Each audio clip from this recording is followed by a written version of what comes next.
what's going on, everybody? It's Poodle back with another CFB 25 video, and in today's video I'm gonna be going over how to easily build a super team in Dynasty mode. And of course, guys, before we do get into the video, if you haven't already, give this video a big thumbs up. Liking the video only takes a second and it goes a long way in helping the channel out. Can we get 1,000 likes in the video? And of course, comment if you have anything else to add to this video, as always. And of course, subscribe if you're new. That's always helpful as well. And guys, if you haven't already, check out Underdog. They are the best place to play fantasy sports. I just posted my win from last night. Had a nice Saquon Jaden Daniels win on Thursday Night Football. Pays for lunch. Very excited about it. As a Giants fan, not as much, seeing Saquon absolutely decimate anyone ever. Makes our GM not look so great. But nonetheless, check it out. My code's down below in the description. If you use my code, you get a huge bonus as well as a free pick, which is basically free money, so check it out. And you know what? I know there's going to be a question. Why didn't you show your team? Why don't you show your online league? How do we know this works? So here you go. I mean, this is just me opening my league. It's just five-star galore. I'm going to probably toss this into the beginning of the video, actually, to give you guys some context. This is how it's working out for me. I'm going to show you guys what my team looks like. This is an online league. This is mine. Super competitive league. Some of the best guys I've been with we've been playing for almost 10 years across Madden in here. Super competitive, good recruiting, everything. And our method that I put in this video is dominating for me, again, in terms of team building. So this is my recruiting class as we stand, and this is what it's been looking like the last 2 or 3 years. Like I'm going to say in this video, it is a 2, 3, 4 year process, but once you get it going, it's very simple to do. Look at the top classes. In terms of 5 stars, 10. No one can beat me on a 5-star. Doesn't matter the pipeline. Doesn't matter where. I'm going outside of pipeline everywhere across the country. This is the strategy, so stay tuned. Watch this full video, and you won't regret it. And to move it on a little closer, let's go show you guys my roster as well, which is still a work in progress. I don't think LSU started with the best roster overall-wise, but if you look, 94 overall, 94 offense, 95 defense. We are loaded up everywhere in terms of just player, and these are young guys too. Like we're growing, we're building. This is the method. Look at the cornerbacks. We have them all across the board. We have depth. We have overalls behind and front everywhere. This is the way to do it. So stay tuned. Watch this video. Enjoy. And I hope this gives you guys some context, because I know I was going to get the comment of, he showed a day one team. How does this work? So there you go. And guys, keep in mind, if you want to join this league, or you have any interest in playing with me, all you got to do is down below in the description, click on my Twitter link. Follow me on Twitter, shoot me a DM. We're always adding people as things open up, and we have a wait list going right now, so just make sure to get on there, and I'll add you as we have players open up. You know, it's a tough game. People quit, people come, people leave, people break rules. Always a spot opening up, so make sure to do that. Let's get back to the video. All right, guys, so stay with me. There's a few things you need to do in tandem here. It's not just one thing or two. It's like 5 or 6 things that you have to do all together. So do stay throughout the video, because if you don't do all of them, you're going to be missing out on some quality XP gains as well as an easy way to build your team. So let's start from the basics. That's where I like to take this. So there's a few basic steps when actually team building that you want to start with. So first, you want to come over and make a custom coach. If you're already in a league, that is fine. You can just adjust your coaching packages, but this is if you're starting fresh and going forward. If not, just take this advice. So in my current league, I actually did start with the custom, the created coach. I started with that because it was a better head start. So I had to adjust a bit, but knowing what I know now, this is how I would do it. So when building your coach packages, there's a few things you want. And if you start fresh, you can basically do it all. And this isn't including the discount. Take the discount out of it. Take the CEO discounts, all that stuff out of it. We're going to go basic so everyone could basically have a grasp on how to do this. So when recruiting, I'm going to go through the things you absolutely need in these packages and then tie them in tandem. So for any of these, so I basically believe in all of these being touched besides this one right here. Kicker and punter, don't care about. So for O-line, quarterback, D-line, linebacker, running back, wide receiver, tight end, DB, what you want is tier 1, tier 2, and tier 3. I don't care for tier 4. I found that even when I'm starting behind on recruits, if you do all these things right, you're still going to outpace people. It does help, but that's 5, 10, 15, 20, 25, 30, 35 points you're saving. That is huge. So I don't recommend going for tier 4. What I think you need is all these on tier 1 through 3. That's my priority as a new coach. Then you want to unlock elite recruiter. That will take you 2 seasons, but that's fine, because you can just go ahead and start building these up first anyway. So that's fine. Now, once you get to elite recruiter, these are the only ones I want. Tier 1 and tier 2. I don't care as much for tier 3, and while tier 4 is good, that is 16 more points to get there. And if you did it, that'd be 16, 32, 48, you know, etc. Right? You go over 100 points just to get to tier 4. That is like a lot of your points. It is not worth it. So I think you want tier 1 through 3 and then tier 1 through 2. And that's all I want. You want that right there. That's step 1. Then when hiring coordinators at the end of the season, yes, you can't check out their packages, but you can check out their pie chart. I've been emphasizing this. People try to balance their coordinators out. Like, okay, so my guy's a recruiter. I'm going to make my other coordinator a strategist. I'm going to make my other one a motivator or a tactician a motivator. Don't do that. You want to double down. You want to triple down on your bonuses. Bonuses do stack in this game. And I feel like people don't always put that together. They try to be a little good at everything. What I've learned in CFB, the jack of all trades doesn't do well. You don't develop the best. You don't recruit the best. You don't give bonuses the best. So basically, you're just mid-tier. You want to do something better than everyone else. And for me, from building a super team, that is recruiting. And you can do this a certain way. So keep that in mind. After you do your recruiting, where I'm going next is motivator. So on motivator, these are the packages I care about. Package 1 is super important to me on every position except for, again, kicker and punter. Package 1 is very important. Now, I do want package 3 as well, which is why you want a custom coach. Because if you do it in a current coach, I was able to get my current coach maxed out on recruiting, but I didn't have enough points to get to motivator tier 3. So going forward, if you start with the fresh coach, if you process all the math here, right, this is 15 per. You need to times that by about, 4, 6, 7 right here. So give or take, you're going to be about 105, a little over 100 to get to all of them, which is fine. As long as you start with a fresh coach, it's very doable. And that's what I care about. I don't care too much about these elite ones because what I care about here would be tier 3. And that's just too expensive for me. So remember, what you need on recruiting we went through. What you want here is all the way up to tier 3. Now, you don't need tier 3 on all of them. I would like to get it on all of them, but remember, it's expensive. So prioritize the ones you need up front. And then as you go, keep moving. So this is setting the framework for your super team. You now get bonus for drafted players, which is a huge part of this game, which I'll go into as we get through this video. You will get bonus offseason training boost, which quite largely offseason training boost determines the majority of your growth as a player, and I'll get into that. And then you're bringing in top tier talent that starts at a higher overall. That is a misconception people don't get. A lot of people I talk to or I see in comments say, oh, you don't need the 5 stars, just get good 4 stars and 3 stars and develop them. Framework and foundation in this game are huge. So when you start off with a 3-star that's a 67 overall, yeah, they jump up to 79 quickly. Yeah, they get to 84, 85, but you're finishing their senior year in the 80s. When you get a 5-star player and you recruit and you dominate the recruiting game, not only do you hinder everyone else's roster nationwide because you're stopping them from getting elite talent in, you now have players that are starting at almost 80 overall. So all it takes is a few lucky jumps and you have players in the 90s. Your foundation is just so much stronger as a player, and that is so important. So now that we've gotten through these things, let's get to the coordinators again. When I pick a coordinator, what I try to do is I want to see one that has a heavy triangle straw, like a line pointing to recruiter and one pointing to motivator. So I don't want any tactician, anything else besides motivator and recruiter. Like I said, you want to be great, not good at a lot of things. So remember, people want to know how to get 80 points. 80 points with elite recruiter bonuses is such a glitch. In my own league, I'm securing over 10 5-stars per year with ease. Now, you might say it's a team. Trust me, I see plenty of good teams not recruit well. It's all about the coaching setup and the formula for how you do it. And this is where the super team is coming. And there's still a lot more to this. So do not click off. Do not start going just yet. So now you want to get coordinators every year. You can check out their pie charts. Get a pie chart that skews recruiter and skews motivator every time. And all you're hoping for basically is when you get a coordinator that they also have tier 1 through 3. So make sure their level's pretty high. And honestly, their grade doesn't matter. You'll see a D+ guy. I have a D+ guy who's an elite recruiter. You don't need them to be an A+. A D+ is fine as long as they have the packages you want. Because when you stack up tier 3, it goes from 50 points to 65 points to 75 points to 80 hours per week. And you get the recruiting actions give a bigger bonus. So once you do that, with your coordinators, what you want to do each time is always make sure you get a top 5 class. Now, there's 2 ways to do this. You can just recruit top tier talent as a recruiter, but in the early stages, just go for 30 to 35 player classes.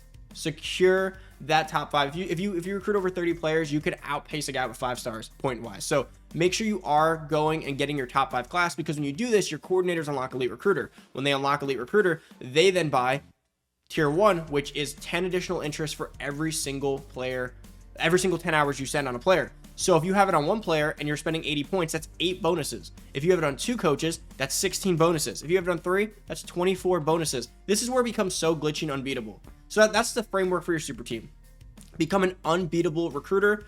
And of course, you need to develop them. So make sure you also have coaches that have recruiter motivator as their stuff. So that way you double, triple down on all these bonuses. That's where you want to start for now. Now that we got that out of the way, here comes the next thing. So when it comes to development and player building, People always ask about dev traits, right? Oh, is it worth building a guy with normal? Oh, this guy with elite's not growing. Dev trait does not determine what their overall will be. If you don't already know that, dev trait does not matter for what overall they'll be. All that matters is their skill caps. So let's take a look at Jelani Watkins right here. When you're looking at skill caps, you want to check out a player. When you bring in a new recruit class, the first thing you want to do is check out their skill caps. If this is all open, right, they're uncapped, they can be a 99 overall, a 95 to 99 overall player. If they're all capped, they can't be. So I had a quarterback that had elite dev that had basically all of his skills half capped. So he locked out at about 88. So even though he's elite dev, remember, dev trait just means how quickly you can accrue XP to get to their ceiling, not how high their ceiling is. What matters most is going to be their skill caps for off-season upgrades. Dev trait is more about you, the user, getting picks, getting stats, playing with the player. Dev trait matters. So if you're going to have a quarterback, when you're playing a quarterback, you want them to have elite or star because you're going to be getting a lot of stats with them. When you have an offensive lineman or you have like a safety or a cornerback or a linebacker, you want them to just have good skill caps because you're going to be relying mainly on the off-season upgrades for them. So that's the first thing here. So when keeping that in mind, you want to put players in the best position to succeed when they have good skill caps. Because if you start a quarterback or wide receiver and a running back that have really bad skill caps, you're never going to get a super team because that quarterback by year 4 will max out in 85, will max out in 86 and 83. So you're never going to build a super team. So you want to put players with the highest skill caps in position to exceed always. And that's just for the in-season training. That's just for playing with them and their ceiling, right? So you want to make sure they have skill caps so that when you get their skill points, they can be allocated and you're building towards a ceiling. But more importantly, that they can keep growing after the season. So when all that being said, every season go through, assess your dev trait for when you're going to spam the player, assess their skill caps, and of course, assess their abilities. Now, this is very important. There's two ways. There's the ability reroll method that you definitely want to be utilizing to build a super team, but more importantly, when recruiting. When recruiting, people don't care about abilities all the time because they say, oh, I'll build them. Abilities require skill points. So what I've learned is when you have a player that starts off with no abilities and they're uncapped, this is problematic for two reasons. There's a lot of skill points they're going to need. Jelani Watkins needs to upgrade all these boxes and he needs to upgrade all of his abilities, right? Let's just say, and he has some already. So when you have a player as a freshman that has no abilities at a 75 overall and they have limitless skill cap, you might end up with a player that's a 95 overall with no abilities, or a player with all of his abilities gold and platinum at like an 87, 88 overall, or you end up with that awkward mix where they have like decent abilities and decent overall because they can't prioritize one thing. To build the super team, you care about building the overall of the players. So what's important here is that you manipulate it in a way to make sure you get exactly what you need. So this is the key to everything. When you want to get that, when you want to break the glass ceiling of teams, right? Like you're playing normally, you're not doing too much, you're getting your 88 to 90 overall teams, but to get to that 95, 96, 97, 98, 99 teams and break that ceiling, you want to be doing these next few things I'm going to go through. So what's important here is making sure that you take away the ability aspect so all the XP can actually go to a player. So I'm going to sim to the offseason and show you what you do. So remember, set up your coach, keep focusing on it. And this is a multi-season process. This takes a few seasons to set up properly, but in my league, once you have it going, you're on like autopilot. You can't be out recruited. Your team keeps growing, and then you got to win the games, right? So I'm going to sim to the offseason and show you what happens next and what you want to be doing. And one more thing I do want to throw in there, since we're going through this and before we get to the ability aspect, is that one of the biggest bonuses in this game are players being drafted. So this is important going into future seasons, but I do want to make it known now since we are going to the offseason. So when I told you guys about Motivator Tier 1, you get bonuses for players being drafted rounds 1 through 3. So the methodology that you want to apply with this is two things. First and foremost, let players be drafted. Sometimes people will delay them being drafted or they'll stop using them to not get them to the overall. Let players be drafted and also put players in position to be drafted. I'll give you a good example of this, right? Kyron Lacy, 87. He's a senior. So, and this is honestly more of a Madden problem for me. I think Madden really ruined my thoughts on this. So Kyron Lacy is an 87 overall, but he's a senior. So you might be telling yourself, all right, well, he's a senior. He has no future. I'm not going to focus on him too much. I'm going to focus on Jelani Watkins instead, and I'm going to get him in there and start building him. Here's the caveat. If you have Motivator Tier 1 on a wide receiver, you get a huge XP bonus in the offseason for players who are on the depth chart when a player above them gets drafted. So basically it's a reward system. You bring players into the league and the players below them get mentored. That is one of the biggest reasons a team grows. Now, if you don't believe me, take a look at Georgia and take a look at those teams like Georgia and Bama. If you watch those teams, you'll notice they have a bunch of 70, 80 overall young guys, and every year they get like 10 players drafted in the first 3 rounds in this game. And the next year, their entire secondary class that comes up, their next group of kids come up and they're loaded. And you're like, how did they grow so much? It's because they're getting players drafted everywhere. That is so important. So the methodology here, think about this. When I first ran LSU, I benched Kyron Lacey. Basically, I used them for playoffs and stuff, but I brought Jelani Watkins into the 1 spot. I brought Samson and Billiard up into the 1 spot because I wanted to build a freshman, like Madden, right? You want to build your rookies. No, because you don't grow. You don't grow as quick. You don't grow quickly from using the player. You grow quickly from offseason upgrades. You grow quickly from boost, from motivator, for players being drafted. So you want to maximize that first. So right now, remember, you get drafted based on overall. Overall is what you get drafted on. So to get drafted in the first 3 rounds, you basically have to be anywhere from an 89 to a 94 overall. And up, of course. So right now, Kyron Lacey just falls out of that window. He will not be being drafted in the first round, second or third, most likely. So what I need to be doing as a coach here to maximize my player is instead, maybe I redshirt Jelani Watkins and I redshirt Billiard and I start CJ Daniels and I start Kyron Lacey.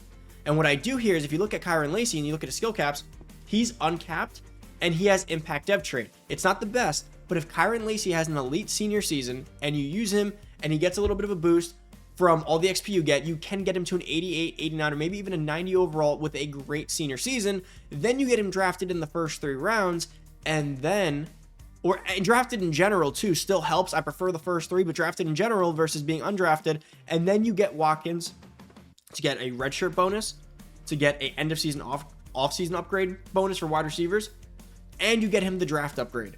So that's the first part. Make sure when you have players on the cuff of being drafted or cusp of being drafted that you use them. Garrett Nussmeier is an example of that, another guy that I want to bench right away, but had I just used him for the 2 seasons, I could have gotten him drafted. You'll come to realize that starting freshmen off rip is not a good idea. A lot of their growth comes from other things like drafted and from offseason bonuses, so make sure you give them time to grow while building the players that you have in your system. Trust me, build your players. Letting players just rot because you think they're capped at 87 or they're seniors, you want to get them drafted.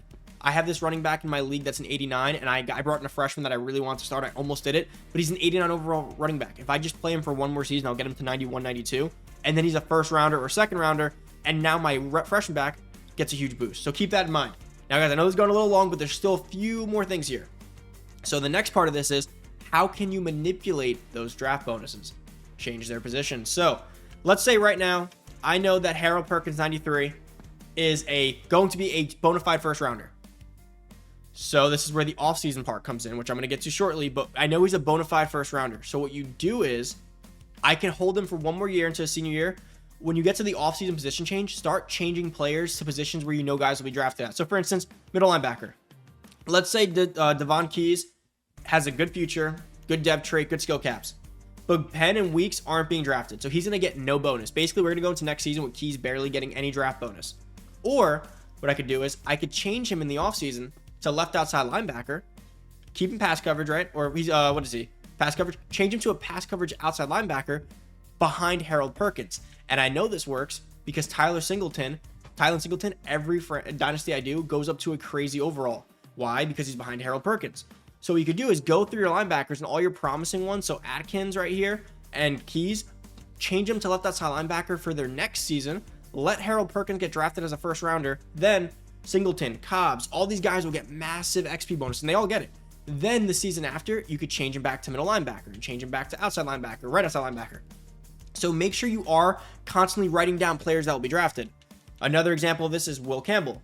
He's going to be a bona fide first rounder. You could probably keep him for 1 more season, and if you can't, you might want to do it now. So you might want to go through your linemen and go, oh, Cohen Echoes has a good potential to be a great guard, which he does in this game. So you move him to left tackle at the end of the year, so he's behind Will Campbell. Maybe you move Lee. Maybe you move this guy, and so on and so forth, right? Williams, another guy who always becomes good for me. Move him over to left tackle so they get the bonus, and you can move him back later. And this ties into something else. Now let's get into the offseason to go through the next part of building your super team. Okay, so we're in the offseason. Now this is National Signing Day, which is one of the most important days for building your super team, and this ties back to what I talked about earlier with maximizing how your player uses XP, considering they buy abilities with points. So on position change day, If you guys haven't watched my video already, I'm going over it again now real quick, but I do have a full video going over this. When you re-roll players' position, they actually get their best available abilities, and I'll go through that. So let's go back for a second and go take a look at a player's player card. When you look at our player's player card on your roster, you'll notice that they have skill caps and abilities, skill caps and tiers for abilities. So for instance, if you take a look at some guys who could be missing some stuff, look at Jelani Watkins, or let's look at, see who our best wide receiver running back is. Caden Durham. Notice this right here. When you go to his physicals, you'll notice that it says here what it's required for him to get certain things. So gold requires 96 change of direction. He has 95. He can't get it. Fine. Jukebox 87. He has 86. Or sidestep, I should say. If you keep going, you'll notice he has everything he could have. So this wouldn't work for him. What you want to identify are players that can get things, but don't have them already. And this is good to do in positions that are easily changeable, like safeties, linebackers, defensive linemen. And if you just go through, you'll notice how this can be done pretty easily. So if you take a look at Taviano, however you say his name, cornerback for LSU here. If you look at one of these, he is missing one. So if you take a look over at house call, 75 bronze, house call requires 75 catching. He has 75, so he can get them. He doesn't have it. So this is where this comes into play. And obviously there's far better examples of this, but this is the concept.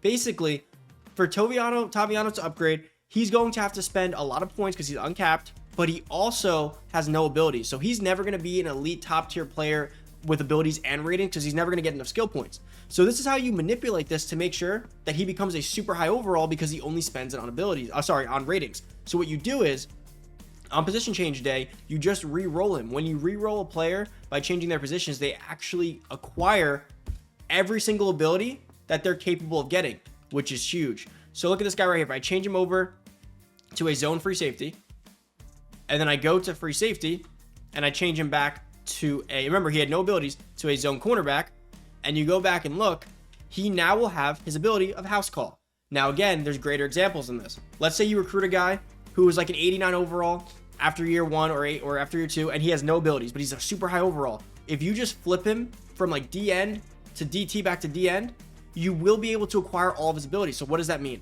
And I'm trying to make this simple. I have a whole video going more in depth in it, but I'm trying to make this as easy as possible for the sake of this video. But basically, what that means is, let's say this is their ceiling. They can be this good rating wise, and they're here.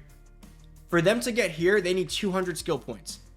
But the problem is they're only going to spend 100 skill points on ratings and 100 on abilities. So you're never going to reach your full ceiling, which means you're never going to have 99 overall type players. However, here's the thing.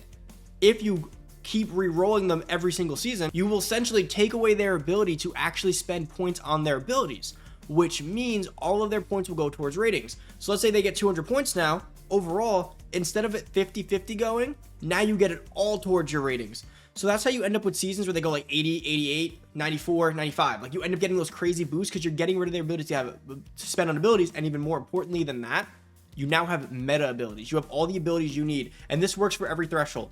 If you check any player that's missing an ability and you flip them, they will get it. And I say missing meaning that they can get the ability, but they haven't unlocked it yet. That's when you do it. Keep in mind there's some things to be careful with. Don't do it on current day players. Harold Perkins and guys like this who were hand selected with certain abilities will get destroyed. Do it on new recruits, EA generated players, and when doing it, do it in positions that make sense, like changing a quarterback to like a free safety and then back quarterback. You can mess up their archetypes. Do it running back to fullback, wide receiver, tight end, vice versa.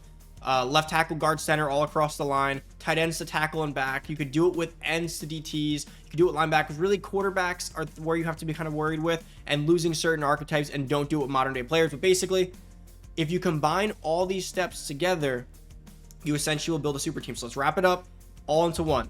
Start with a new coach if you can. If you can't, you can use the one you have. Prioritize the tiers I told you for recruiting and the tiers I told you for motivator, because that sets the framework for all of this to work. Then identify all your players' dev traits and their skill caps to make sure you put your best players in position, because as I showed you, if you have a guy who's capped at 84, the re-rolling thing, the XP boost, none of that matters because you'll never have a super team with those players. You need players that are uncapped. Once you've identified those players, put them in position to succeed, play the season, try to spam build the ones with elite. Then when you get to the offseason, make sure you put your players, change their position into spots of players that will be drafted in the following year. That way you always get your boost. The worst thing you could have is Harold Perkins at a 97 going first overall and having no players behind him, and your linebackers not getting any boost. Make sure they're in position. Then every season, write down and reassess your entire team and flip every player into the position adjacent to them to make sure they unlock all their abilities. That way they just keep upgrading your overall. If you do all those things, not only will you be a super team rating wise, keep in mind you're also an elite recruiter. So every year thereon after, you're going to keep bringing in 80 overall players. So this is like a 3-4 year type method, but once you get this rolling, you have so much elite talent coming in. You start to develop a train of players being drafted, and it basically becomes a well-oiled autonomous machine, guys. I know this video was a little long, but I hope it helped you guys out. If this helped you out at all, give this video a big thumbs up if it provided any value. Make sure to subscribe. If you have anything to add to this video, please add it down below. There's always more to do, but I think I really have the formula for building a super team, and I'm currently doing it in my own league. Thank you guys for watching. Hope you enjoyed. Check out Underdog. Make sure to use my code. Helps out the channel and helps you out with some free bonuses as well. Thank you for watching. I'm out. Peace.